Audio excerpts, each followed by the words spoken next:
Bonjour, l'art contemporain est partout en Europe, mais il semble inaccessible au commun des mortels. Inaccessible, car difficile à aimer si l'on n'a pas gardé un regard d'enfant, et impossible à acheter tant les prix des œuvres se sont envolés.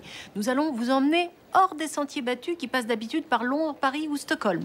Nous irons en Pologne, où l'art contemporain explose, et à Athènes, qui est devenue la reine des graffitis, avec un petit détour par Dunkerque.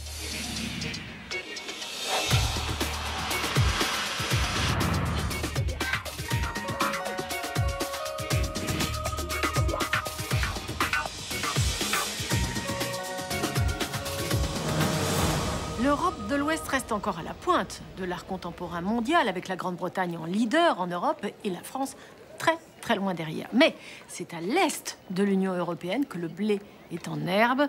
Nous partons en Pologne. La capitale est en train de donner naissance à de jeunes artistes au profil totalement différent.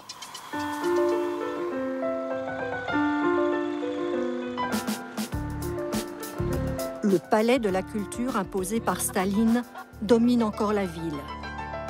Mais derrière ce vestige du passé, Varsovie bouillonne. Il y a 10 ans, la ville ne comptait que 2 galeries. Aujourd'hui, l'art explose, se montre, s'expérimente.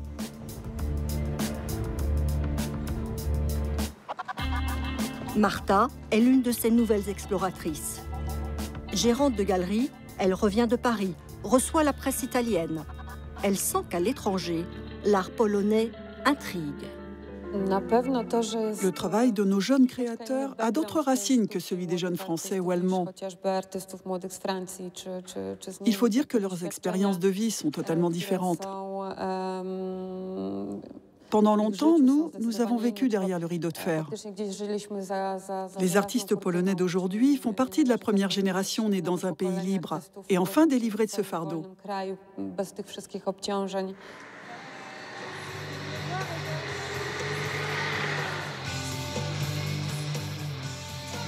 Radek expérimente cette ouverture nouvelle. Peintre, sculpteur, vidéaste, il vit en Pologne. Sa famille est partie travailler aux États-Unis.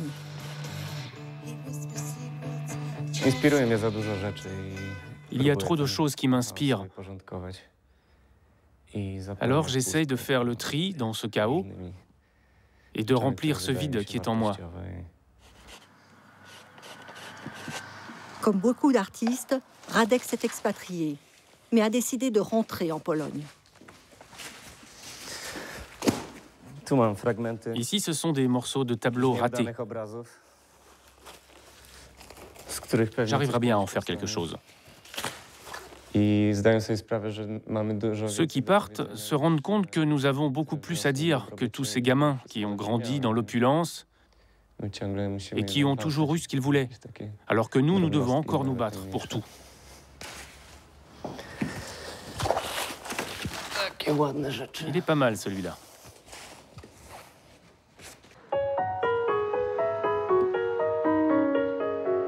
Il faut grimper au 8e étage d'un HLM pour remonter aux sources de la créativité polonaise. Bienvenue à l'Institut d'Avant-Garde.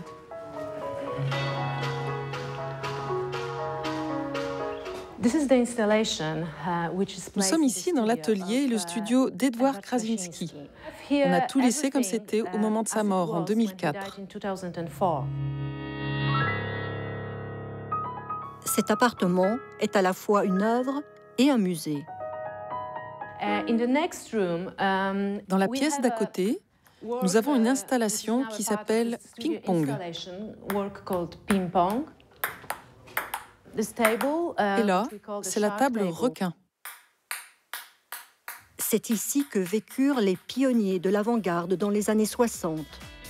Le sculpteur Daniel Buren était d'ailleurs un ami et a laissé son empreinte sur toutes les fenêtres. Le pouvoir communiste n'a jamais interdit l'art abstrait. Il le jugeait moins subversif que les autres disciplines. C'est cet héritage que revendique le directeur du tout nouveau musée d'art moderne. Notre tradition avant-gardiste n'a jamais cessé d'exister. Et d'ailleurs, beaucoup de jeunes artistes s'en inspirent aujourd'hui et lui donnent une deuxième vie. La différence avec le passé, c'est que nous sommes davantage visibles sur le marché international parce que nos institutions culturelles sont de plus en plus fortes. Musées publics ou fondations privées, tout le monde va dans le même sens. Nous essayons tous de soutenir, d'épauler l'art polonais et de lui assurer une bonne place dans les grandes foires d'art contemporain à l'étranger.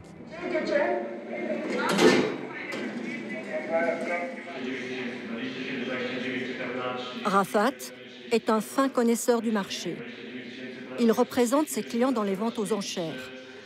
Pour lui, les œuvres prennent de la valeur, mais les acheteurs restent majoritairement polonais.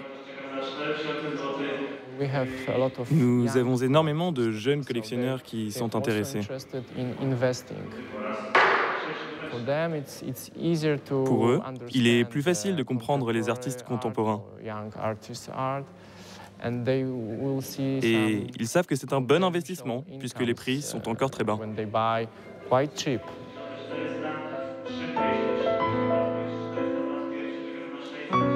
Ici, l'œuvre d'un jeune artiste coûte entre 100 et 1000 euros.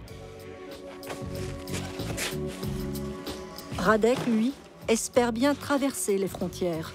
Il est plutôt confiant.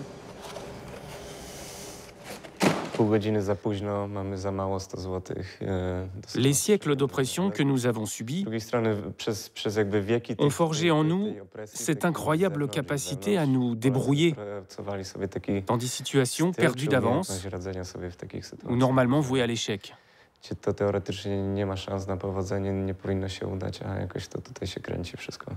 de ça dont parlent mes tableaux, de cette zone trouble où nous tentons de rafistoler les morceaux de réalité avec des petits bouts de scotch. De petits bouts de scotch qui lui apporteront peut-être un jour la reconnaissance dans le monde très convoité de l'art contemporain.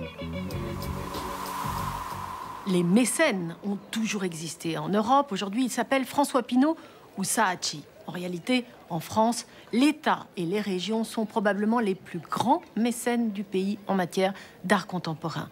Direction Dunkerque, le Fonds régional d'art contemporain vient d'installer les œuvres qu'il a achetées dans l'immense musée qu'il a créé pour cela. Quand on aime, on ne compte pas, même en période de crise. C'est une livraison très délicate. Reste sur le côté, pas derrière.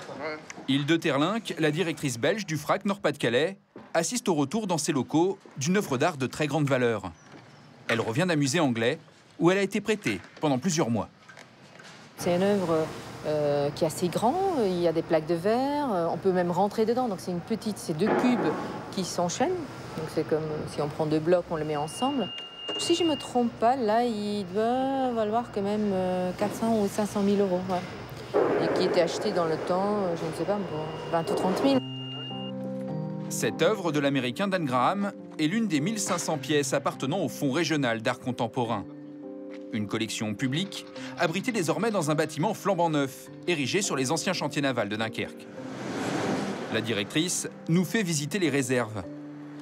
Derrière cette drôle de voiture, aux portières soudées, conçue par un artiste belge, les rayonnages sont bien garnis. Les œuvres d'art entreposées ici circulent dans toute la France et le monde entier.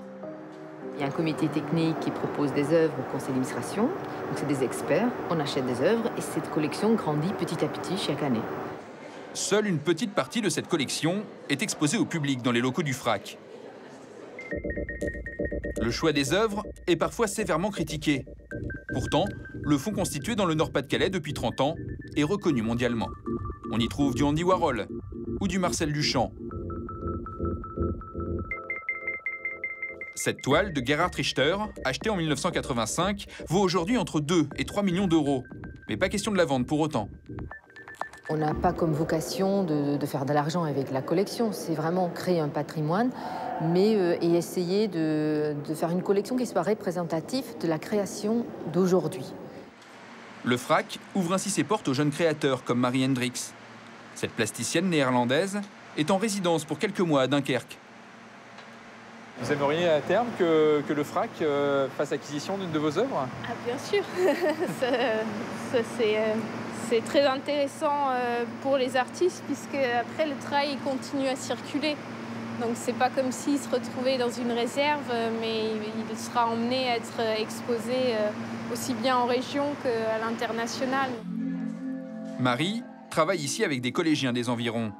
Il réalise avec elle un papier peint qui complétera son exposition. C'est étonnant comment on peut faire de l'art avec des choses futiles. Le rôle du FRAC, c'est aussi ça, sensibiliser tous les publics à l'art contemporain. La curiosité est déjà là. 4 mois seulement après l'ouverture de son nouveau bâtiment, le FRAC Nord-Pas-de-Calais a déjà attiré plus de 25 000 visiteurs.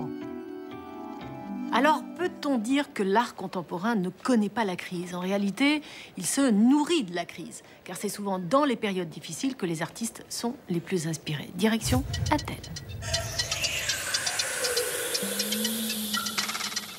La capitale grecque est à terre, le chômage explose, la pauvreté aussi, et chaque jour, les murs se couvrent de tableaux absolument magnifiques qu'ont filmés pour vous Marie-Christine Pierre et Samuel Guibaud.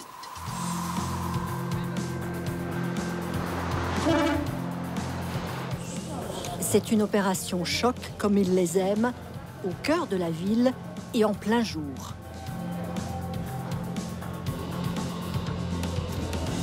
Dans un quartier du centre, le graffeur Cacao Rocks passe à l'action.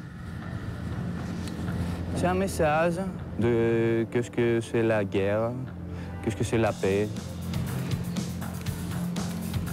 Le graphe, c'est plus l'action que ce qui reste. C'est un message, mais l'action, c'est aussi un part du message. De mère française et de père grec, Cacao Rocks fait partie d'un collectif d'artistes. Après des études de philo, il se lance dans la peinture et le graphe. C'était sans permission, illégal, mais les gens ici l'aiment bien. C'était pendant la nuit. Il faut assez de temps pour faire quelque chose comme ça. Ça prend presque 8 heures. Athènes est devenue une scène chaotique où se côtoient tous les styles.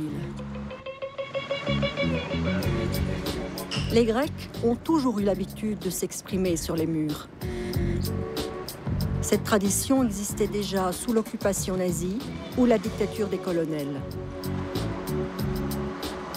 Le graffiti, lui, a fait son apparition dans les années 80. Mais pour Théophraste, la diffusion sur Internet a fait exploser le phénomène.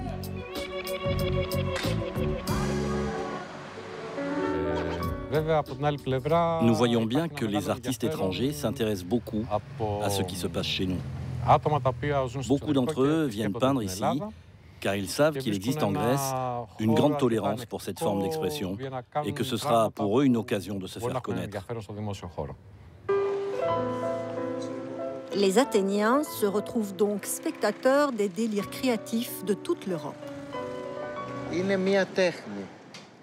Pour moi, c'est de l'art. Les graffeurs peignent des tranches de vie. Ils expriment ce qui se passe à Athènes en ce moment. Et moi, ça me plaît, de voir ce vécu s'étaler sur les murs.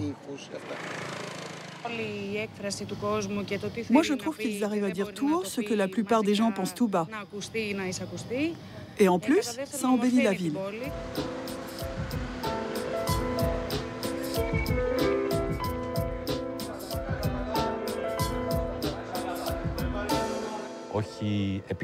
Les graffeurs ne se focalisent pas sur une personne ou un parti politique en particulier. Ce qu'ils font, c'est une analyse politique ou sociale de la crise et ils utilisent leur art pour l'exprimer.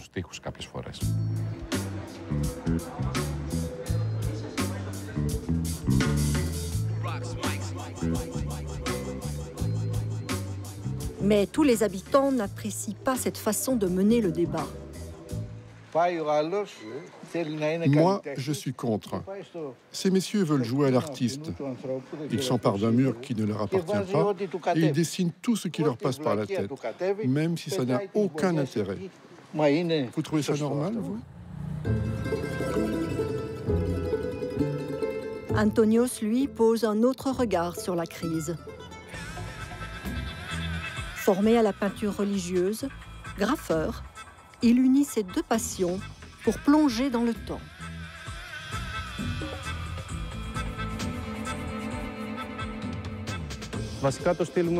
Ma peinture est de style byzantin, mais je m'inspire aussi de la mythologie antique.